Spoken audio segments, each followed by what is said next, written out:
would love for you to get some information. We got a little white card. Chris, hold up a white card right there. It's a card that's white. That's why it's called a white card. If you want to fill one of those out if you're in high school, that would be awesome. And then we will hope to have a great night tonight. So Gabby is going to introduce this first skit for us. Hi everybody, again thank you for having us. Like Michael said, my name's Gabby, and I'm going to be talking about this first skit for y'all. So sometimes when we become Christians, like first time becoming Christians, it can be a little bit overwhelming. I sometimes like to think of it as like jumping in the building a new shelf and only to realize we don't have the instruction book. But a lot of the times we think that, okay, became a Christian, check, what's next? And that's not really what it's like. We don't have this like set rule book. And you know, we're not perfect Christians. I've never met one, and if you have, let me know. I'd like to take some notes. But the point of us being a Christian is that it's our relationship with God. That is what matters, and how we live our everyday life. So I hope you all enjoy this first skit that we're going to be doing for y'all called How to Be a Christian.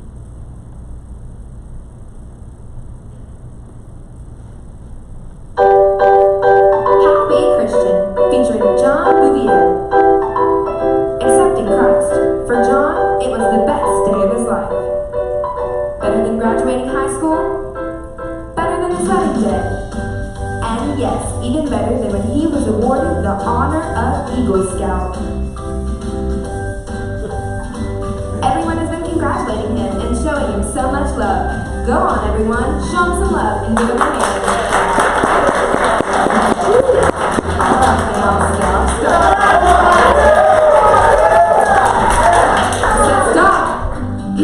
Thank you. Now that the celebrating is done, we'll have to get down to the business of being a Christian. Are you ready? First things first, picking out your Bible. The Bible will guide you through all the tricky situations that living life as a Christian will present to you, so you'll need to find one that you can understand. Fortunately, there are a variety for you to choose from. There's the KJV, that is the King James Version, the NIV, the New International Version, the ASV, CEV, GNV, ISV, NLT, ESV, BLT, TUT, elementary, C equals MC squared. Whether you choose the King James Version, I can do all things through Christ who strengthens me, or the Messages Version, you can fly, love Jesus, matters not, so long as you read it every day. The next thing you'll need to know is how to pray. Posture is important here, so it's best to start on your knees. Very good. Now, bow your head, close your eyes, no peeking. That's better, you're a natural. Now, clasp your hands together. Well, that's very good, John, but if you can just drop your elbows just a bit. There are a few key words you should always include in your prayer. Father, no, not Daddy-O. Mercy, thou, hedge of protection, rebuke, enemy, blessings, Jesus, leaders, overseas, healing, and amen. You can't go wrong. Choosing a church will also be important. There are the Methodists, the Episcopals, the Catholics, the non-denominational denomination, and, okay, who let the Pentecostal in here? No, I'm only kidding. And let's not forget the Baptist. The best part is, John, you can choose whichever church you want.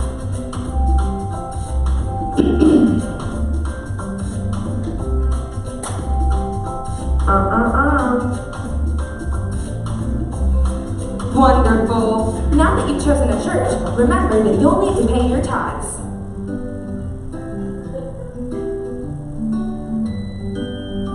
Oh, come on, John, it's for the church.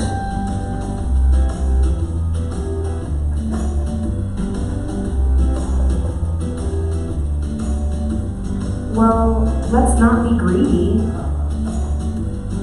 Wonderful. You've done a fine job, John, and you're well on your way. If you haven't found out already, I don't have all the answers. Just do your best and try to live as Christ lived. You can't miss that way. And that's all for today, folks. Join us next week, the same time, for How to Run an Effective Nursery, featuring John. Oh, no babies, thank you.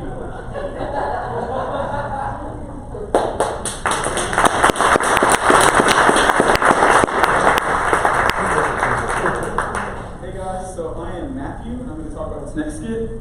And this little bit about me is I'm a ministry major at the university. And that means being a ministry major, I'm with a lot of other ministry majors. And when you have a bunch of ministry majors in a room, you're bound to talk about ministry. And when you talk about that, you talk about your testimonies. We kind of can sometimes get into that conversation. It's like, yes, yesterday I prayed for something, the next day it happened. And then, someone else is like, oh, after that, I prayed for something and it happened in the next 10 minutes. And we keep trying to kind of one-up each other. And it takes a lot of time doing that. We're all like laughing, we're all trying to, our egos get in the way. And when we talk about all these testimonies, about these materialistic things, we can realize that can get in the way of the most important testimony. And that most important testimony is that, we were all sinners, we were all dead in our sin, and we accepted that love of Jesus Christ. We accepted the fact that he died on the cross for us. And this is just a fun way to look at that, how we have all different testimonies, but we all, as Christians, have the same testimony, and that is the most important. So please enjoy this next skit called Christians Anonymous. Hey everybody, welcome back to another session of Christians Anonymous. I'm so glad to see you all made it back, but I see we have a new face. Would you like to introduce yourself? Yeah, sure. Hi, I'm Gabby. Hi, Gabby. Hi, Gabby. And? Well, it's Gabby's first time. We won't make her go first. Now, I know you all know how this goes, but since Gabby's here, I'll go over it again. This is a safe place where brothers and sisters come together in Christ and share what the Lord has brought them through. You start by saying your name and then your testimony. But we want to respect what everyone has to say, so do not speak unless you have the sharing bell. Okay, I'll go first. Okay. Hi, I'm Carissa. Hi, Carissa. Hi, Carissa. And 6 years ago, the Lord delivered me from a life of addiction to drugs and alcohol. And I've been sober ever since. Jackson, who do you go? Hi, I'm Jackson. Hi, Jackson. The Lord delivered me from the streets. What? The Lord delivered me from the streets. Yeah, but what does that It mean? means I was in a gang. I stole, I murdered, I even killed. But thanks to God's grace, I'm out of all that. I'm done. How are you not in jail? Did I mention the part about God's Okay, grace? look, Gabby, listen. I know it's your first time, but Jackson has the sharing ball. So. Here, Blondie, you go. Hi, I'm Sydney. Hi, Sydney. Hi, Sydney. And about 4 years ago, I was in my first plane crash. Your first plane crash? You've been in 2? No, I've been in 3. I remember my first plane crash like it was yesterday. Okay, Sydney has the sharing ball. Let's go talk. Anyways, so everything was destroyed in the plane crash. Everything except for one Bible. And that is all I needed to give my life soul and spirit to the Lord my God. Yeah. And what about the other 2 plane crashes? Rededication. Of course. John, you've been awfully quiet over there. Why did you go? Catch the ball. Okay. Hi, I'm John. Hi, John. Everyone I've ever loved is dead. Okay, well, hold on. That has to be an exaggeration. There is no way that's true. It's true. Parents, grandparents, my babysitter, my second babysitter, all gone. Neighbors, Bus accident, cousins, the plague, everyone. all dead. But God is good. There has to be some childhood friend or something. You'd think so, wouldn't you? I had a hard time making friends as a kid. I could never go to any of the birthday parties because I was always at all of the funerals. There, buddy. I don't think I killed any of them. Can we get this going? I have a plane to catch. Of course, but we cannot leave without giving Gabby girl a chance to Oh, share. no, I'm good. Thank you. Oh, come on, John. Why don't you just pass that ball right over to Gabby? There we go. Fine. Oh. Okay, well, hi, I'm Gabby. Hi, Gabby. Hi, Gabby. Lord delivered me from a life of, It's okay, Gabby. You can share. This is a safe place. It helps to share our stories. that's just the thing. You all have these amazing, incredible, and honestly kind of weird stories. I mean, I grew up in the church. I never had to do with drugs or murder. I've never been in a depression. I've never lost a loved one. I deal with boring things like insecurities or being on my phone too much. I can't compete with your stories. Why would you want to? I mean, I know there are a lot of walking miracles in this room, but you're definitely one of them. Yeah, but... No, Blondie's right. Jesus saved you too. Well, I know. He gave us eternal life, and death is not an issue for us. That's a pretty cool testimony, and we all have that. Yeah, it is. Gabby, I think I speak for everyone when I say I'm so glad that you came. I hope you leave not only encouraged by other stories, but your own. I have. Thanks, guys. You know, Gabby, you're a pretty cool girl. I think this is the beginning of a beautiful friendship. Dear Lord, I hope not.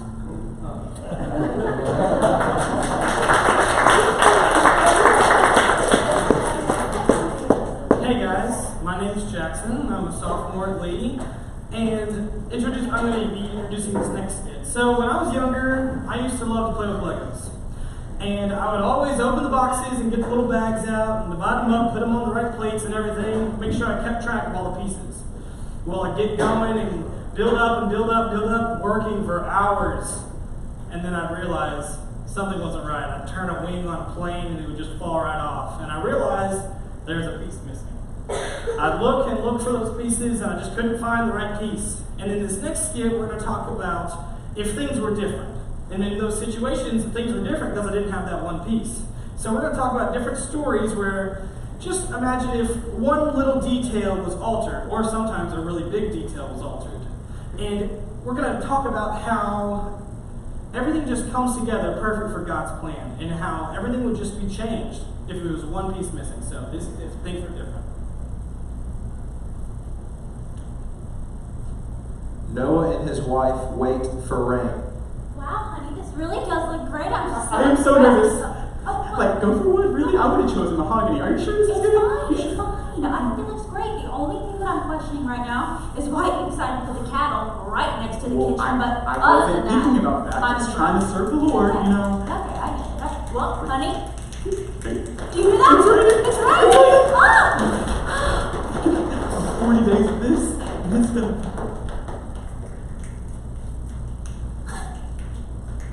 Honey, Yeah. I don't mean to nag, but did it just stop raining? You know, I could have sworn that God said 40 days and 40 nights. Well, it was more like 40 seconds, so I'll go and pack the animals. yeah, you do that. Eli calls Samuel.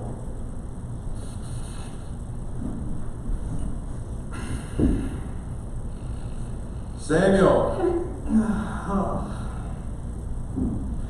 Eli, hey, Eli, you called me? What do you want? You called me.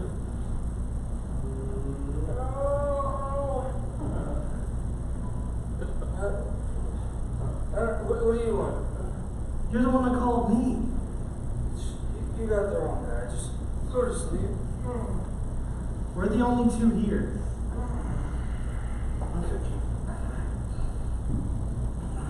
Samuel. Hey, Eli. You called me again.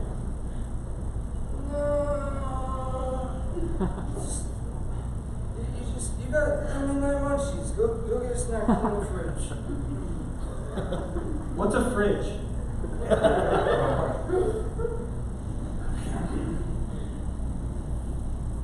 Samuel. Oh my goodness. Hey, Eli, come on. Hey, come on, get up. I'm joking again. What? What do you want? You called me. Oh, Samuel, you're so tall. It's because I'm staying. You killed your Your steak. Two hands. That's a good boy. What do you want? You called me.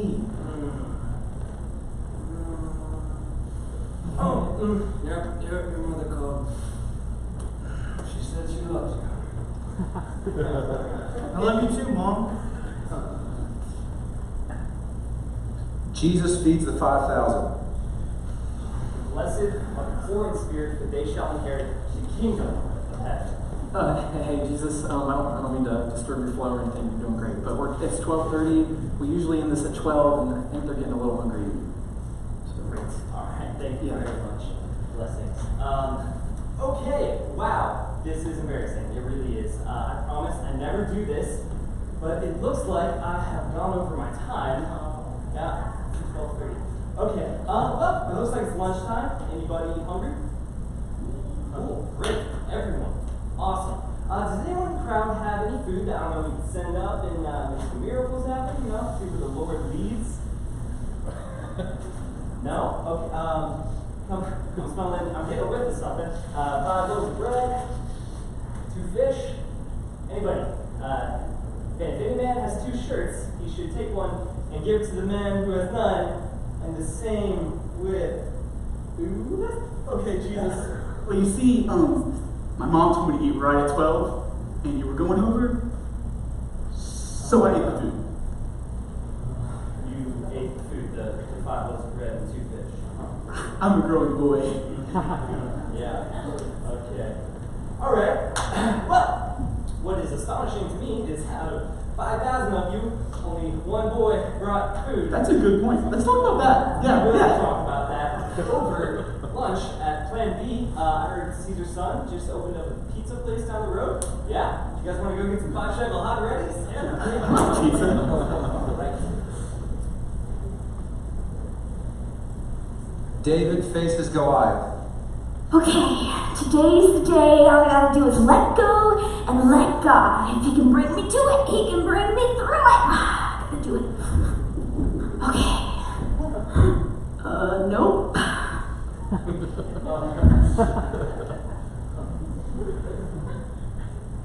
God tells Moses to raise his staff. This is bad. What are we gonna do? What are we gonna do? Okay, water there's from too much us water. The Egyptians behind us. Alright, God has told me He would deliver us from the Egyptians. Okay.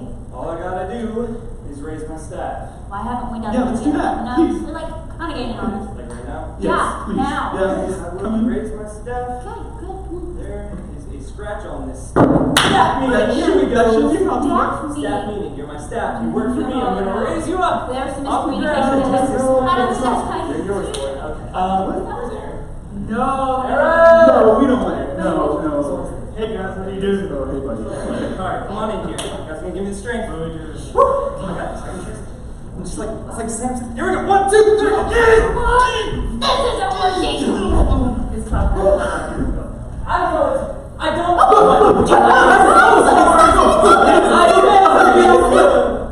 It went back down. It's not funny. Come on. We're swimming. We can't swim.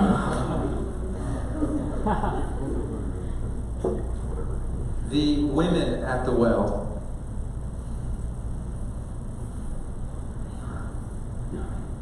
So parched. Hey, I was wondering if I could just ask you for a cup of water. Yeah. Oh, thank you. Hey, listen, I don't want to freak you out, but I'm just going to come out and say this. I know that you have had 5 husbands. No? No. And just to prove it to you, I know that the guy you're living with now is also not your husband. I think you might have me confused with someone else. Man, denial is just a river in Egypt. Okay, I'm gonna go, but I hope you find who you're looking for. No, where are you going? It was good talking We need to you. settle this over a glass of living water. How deep is this well? Can you believe the people in this town? And the final story, Jesus suffers the little children to come unto him. John, you should have seen their faces. I turned that water into wine. They're like, oh. Wait, guys, come out, Okay, we're close there. This is Jesus, so get some space. Hey, John, please, stop for the children to come into me. Tag, you're it. I'm not gonna be it. You're gonna be it. No. Tag.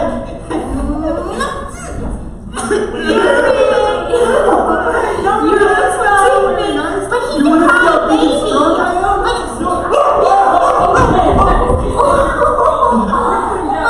Mama makes me my green veggies every day. Yeah. She does. Always thinking We're of so green. strong. You happy booger. You got a bag, okay? Some unleavened bread, some love kids. All right, give me a hand. All right, we're going to transition to some serious stuff for you. I'm going to introduce the entire team to you. You've heard from a few of them, and a couple more will come and intro the rest of these skits. As you heard, Jackson right here, he is from Maryville, Tennessee. He is a sophomore, theater major. Jackson's never gotten an applause, so thank you guys for doing that. Clay is a freshman from Rock Hill, South Carolina. He is a music worship major. Clay, good work. Sydney is from Cleveland, Tennessee. She's a graphic design major. She is a junior. I had to kind of encourage you to clap for her. Let's pick it up on that, okay? Matthew is from Rock Hill, South Carolina. He's a freshman pastoral ministry major. And a little full of himself, it looks like. Okay. John is from St. Pete, Florida, but he now lives in Nebraska. People actually live there, apparently, is what they tell me. He is a senior digital media studies major. Gabby is a theater major. She is a senior from Chattanooga, from right, well, Harrison, I guess. Not quite Chattanooga, but Harrison, Tennessee. So, if you're Carissa is a sophomore. She is from Fort Mill, South Carolina. She's an education major. One more clap for you. You're running out of steam, I can tell. And Emily down there, she is a sophomore education major from Tifton, Georgia. Teresa's going to come and introduce this next skit for us. Give me 2 seconds. Okay, like Michael said, my name is Carissa, and how many of you are type A personality? You like to be in control, you like to get things done. That is me all the way. I want to be in control. People hate being in group projects with me because I just come in and I kind of just take over, and I like assign roles, and it's really obnoxious. But I'm going to make a great teacher one day because of it. But sometimes that can be too much to a fault, especially in my spirituality, because sometimes when I go through a situation, I'm like, Lord, I got this one under control. I got it, and I don't really need your help. People think I got it going on because I'm walking the walk, and it looks like I have it all together. But that's not the way He intended us to live life.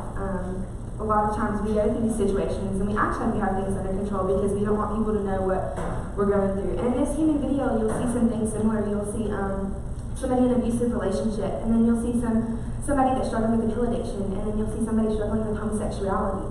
And a lot of times in life, we just walk like we got everything together. When we really just need to say, Lord, I need to give this to you, and you need to talk about it to people, and you need to, find some way to let Christ walk with you through this. And this is the only thing that we do that doesn't have redemption at the end, and it's because they don't tell anybody what's going on. And I hope that you can evaluate your own lives and enjoy this new video called Monster.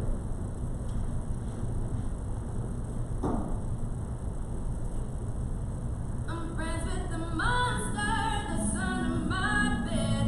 Get along with the voices inside of my head. You're trying to save me, stop holding your breath. And you think I'm crazy, yeah, you think I'm crazy. I wanted the fame, but nothing cover a newsfeed. Oh well, guess niggas can't be choosy. Wanted to receive attention from my music. Wanted to be left alone, the public excuse me. I wanted my cake and eat it too. Wanting it both ways, fame, leave me a balloon. Cause my ego inflated when I flew see. It was confusing, cause all I wanted to do is be the Bruce Lee of loosely abused ink. Use it as a tool when I boost things. Hit the lottery, prove me. For me, what I gave up to keep was bittersweet. It's like winning, they used me. I'm lying cause I think I'm getting so huge, I need a shrink. I'm beginning to lose sleep. 1 sheep, 2 sheep, going cuckoo and kooky is kooky. I'm actually weirder than you think. Cause I'm friends with the monster that's under my bed. Get along with the voices inside of my head.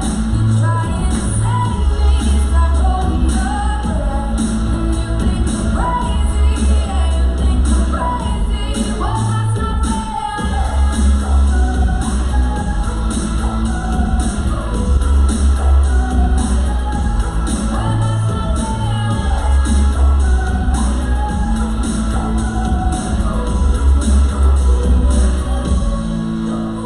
much of a poet, but I know somebody once told me to seize the moment and don't squander it. Cause you never know when it all could be over tomorrow, so I keep conjuring. Sometimes I wonder when these thoughts pondering. Keep it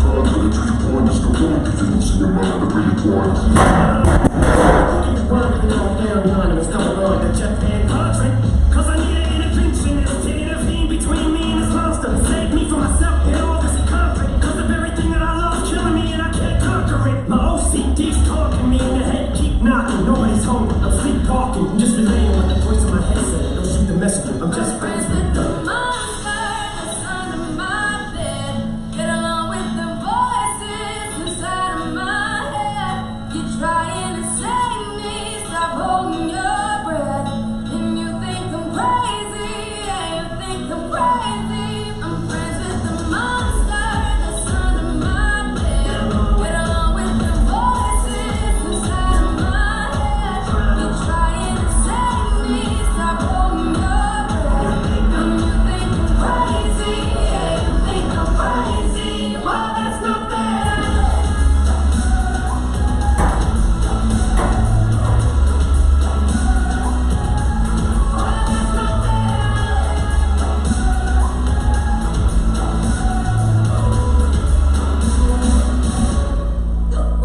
going to talk to you guys about this next skit that we're going to have. We're fixing to do.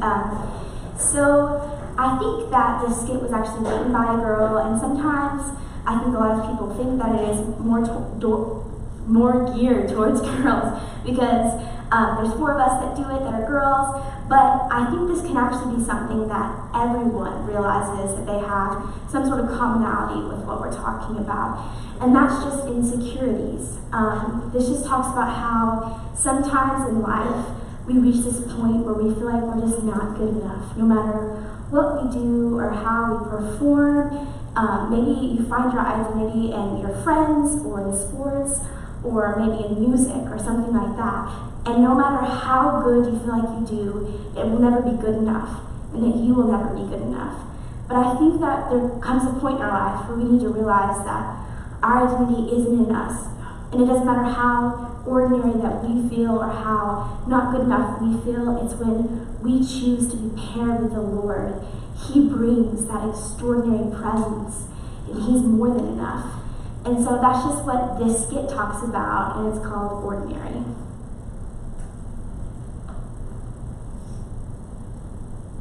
Well, this is awkward. The truth is awkward. It's always awkward. And the truth is, I'm at my breaking point. I feel like I'm stuck in this vortex of expectations and constant failure. I don't know who I am or who I want to be. I feel like my identity is constantly under attack. Identity, a simple word with 1,000 meanings. I am ordinary. I have ordinary looks, An ordinary personality, and very ordinary grades. My whole life I've been trying to stand out. Trying to be something exciting. Trying to be less ordinary. I've tried a number of things. Acting out in school. Being a straight A student. Being a varsity cheerleader. Getting the biggest scholarship for college. Joining a bunch of clubs when I got to college. All while wearing tons of makeup. And constantly fighting with my hair. Oh, and then there are the boys. Lots of boys. Finding a guy has been my #1 priority. If I can get a boyfriend, I'm set. A boyfriend's only job is to make you feel good. To make you feel extraordinary. And if he doesn't, well, you should find one that does. Well, boyfriends are hard to come by when you're ordinary. When I finally got one, he treated me like I was very ordinary. But I got a second chance with him. And I knew I had to raise the stakes. I had to figure out something that would make me stand out. Figure out how I was finally going to get to keep him. But I went too far. I did more than I wanted. And then he broke up with me anyways. And that's what brings me here today. Face to face with my brokenness. Face to face with the truth. And the truth is, I hate myself. I hate being ordinary. I hate feeling dirty. But with honesty comes revelation. I realized I'm here today because I put my value in the wrong man's hands. So I picked up my Bible. Yeah, insert cliche scripture here. But that's exactly what happened. That's where the story ends. I read about a God who fearfully and wonderfully made me. A God who knew me and approved of me before I was even born. A God who sent His Son to die for me. A God who called me beloved. And that's when I realized there's nothing ordinary about that. In the hands of this extraordinary God, I can find my identity. In the hands of this extraordinary God, I am known and I am loved. And in the hands of this extraordinary God, I am extraordinary.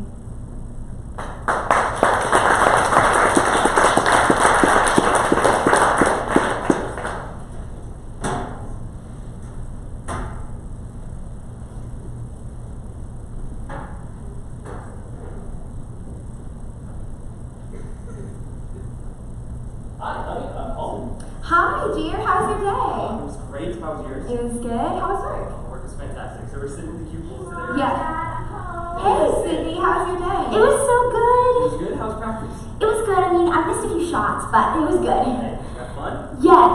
Then you won. I'm so Aw. excited about your game next week. Me We're too. headed to the gym right after date night. You guys are the best. You're the best. I have degree in the kitchen. That's good. So good. Wait. It would be great if life was this polished, this pretty, a little creepy to be honest, but I think we all know that this is not reality. You'll see what I mean.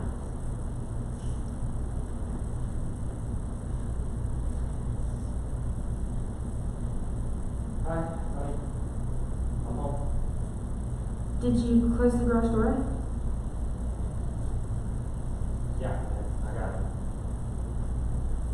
Hey, did you get a chance to talk to Rupert? Get an estimate? It's gonna be pretty tough to add that on top of the mortgage and a car payment. Seriously? What? Nothing.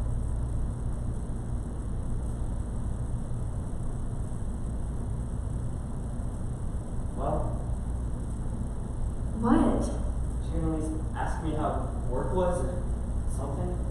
Yeah. How was work? Good. Good. When was the last time I meant that word? When was the last time I came home from work and my wife actually asked me how I was doing and I actually told her? Told her that I miss her when I'm at work. That I miss her when I get home.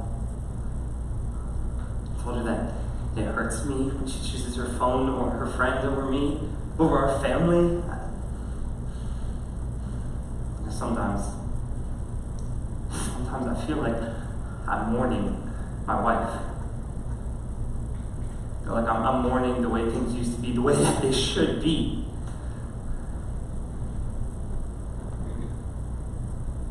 I just want her to notice.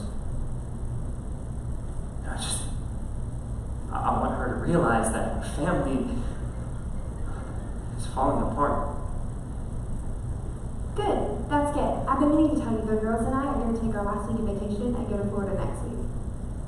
Hey, really? Is that not okay? No, yeah, that's fine. That's fine. I'll just be late to work again because I'm dropping our daughter off at school. But you know what? It's whatever you want to do. You do what you want to do. It's all good. Good. Hear that? We're doing good. I'm so thankful for my little family. I mean, this is as good as it gets. I have a husband who loves me, and my daughter, she's great, doing so good. She's a straight A student, captain of the basketball team, biochemistry tutor, worship leader, God seeker. I know, practically a textbook example of perfection.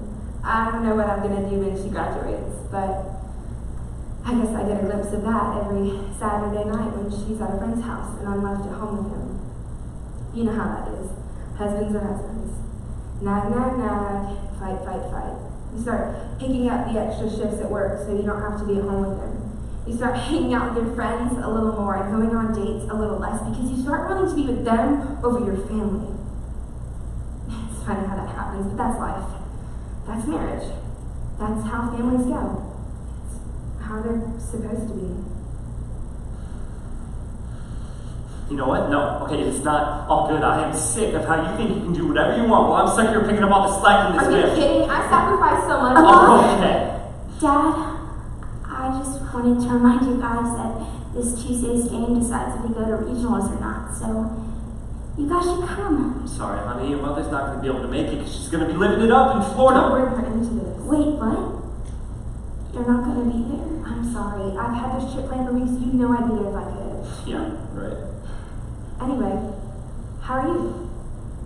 I hate how people ask that. How they act like they care. How are you? Good. How are you? Good. How are you? Good.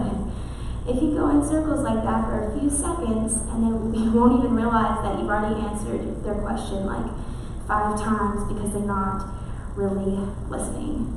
It's just something people say because it's something people say. Well, that, and to make themselves feel good, like they're doing some noble act of charity for asking you. Asking their daughter how her day was. I wonder what would happen if I told them.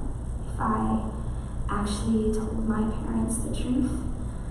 Told them that I feel like I'm crumbling under the weight to be the best. Told them that I feel like I'm the only thing that's keeping their marriage together. Told them that sometimes I wish they'd just go ahead and get the divorce because I'm sick of this. Told them that I'm scared. That I'm scared of telling them. I wish that I could just tell them. So, you're good. Yeah, sorry, I'm good. How are you? If this skit is anything, I think it's relatable. And even if you can't relate directly to this family situation, and honestly, I can't, that wasn't what I grew up with, I think we can all relate to the idea of hiding our pain. Krista talked about it a little bit in her intro for Monster. But we all, ever since Adam and Eve in the garden, ever since they brought sin into the world, their first instinct was to cover up, to make clothes for themselves because they didn't want people to see what was going on. They didn't want God to see what was going on.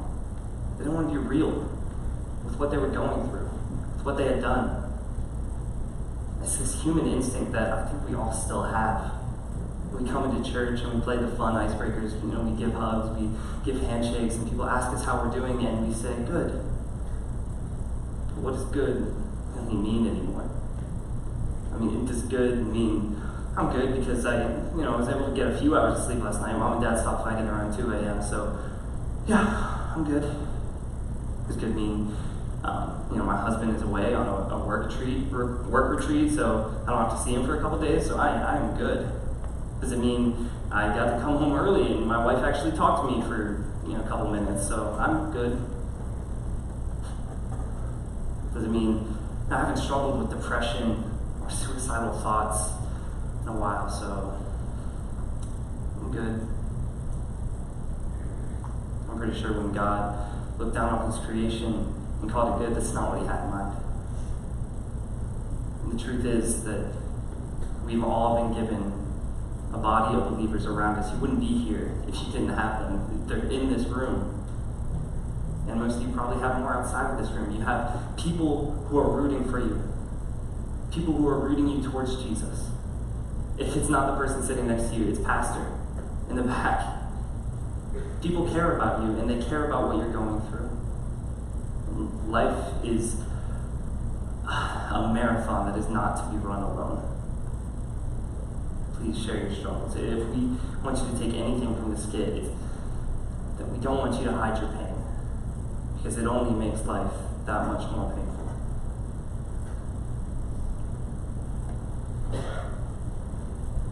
Hey guys. As Pastor Michael said before, my name is Emily, and this is going to be the last thing we do for you guys tonight, and then Pastor Michael's going to come up and close us with a few words. But I want to talk about this next drama. And talk about our hobbies. I know that we all have hobbies in our lives. I know for me, I love reading. I love to read. And so I get in this routine of reading, and then sometimes I stop and I realize after a week or 2 weeks, when was the last time I actually read my Bible? I'm doing all this reading, but I haven't ever read my Bible in a while, or really prayed and sought God's face. And I think hobbies are great. There's something great, but it's when they start turning into idols that we see an issue. And all of us should have something in our lives, but we should always make sure God stays first. And so I just hope you guys see that and really take that to heart in this next video called Clear the Stage.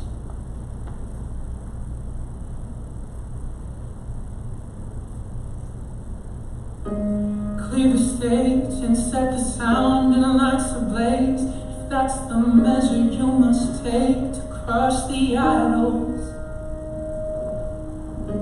Check the pews and all the decorations too, until the congregation's few that have revival. Tell your friends that this is where the party ends, until you're broken for your sins. You can't be so sure. And seek the Lord and wait for what He has in store, and know that great is your reward. So just be hopeful, 'cause you can sing all you want to. Yes, you can sing all you want to. You can sing all you want to and still get it wrong.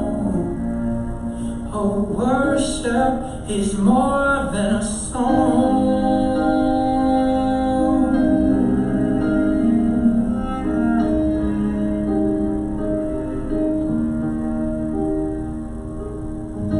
Take a break from all the plans that you have made.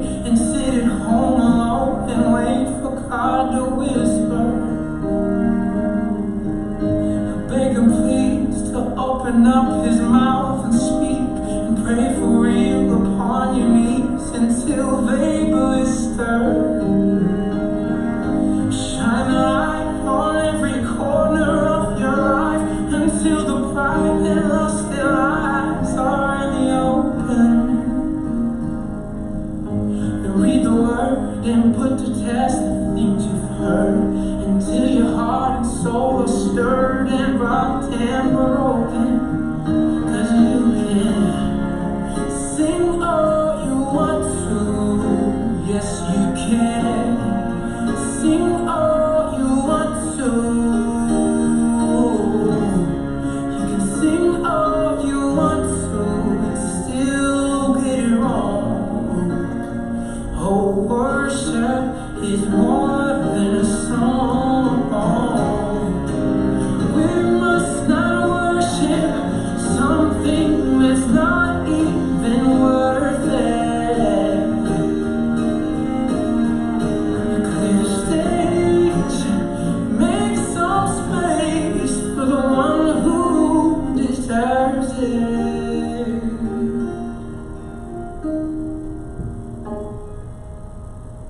Anything I put before my God is an idol.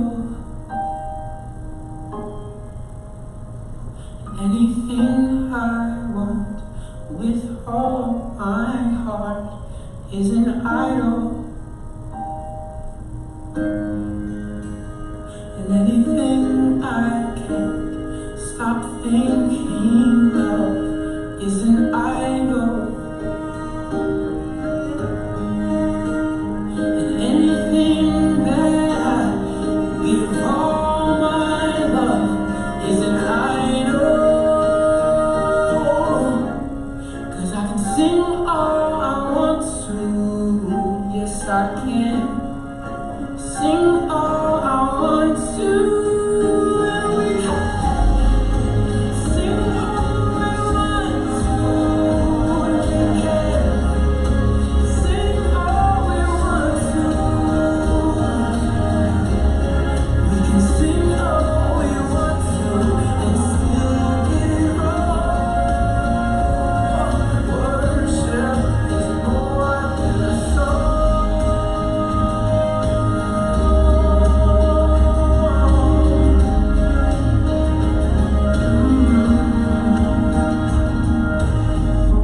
Clear the stage and set the sound in line to place. That's the measure you must take to crush the idols.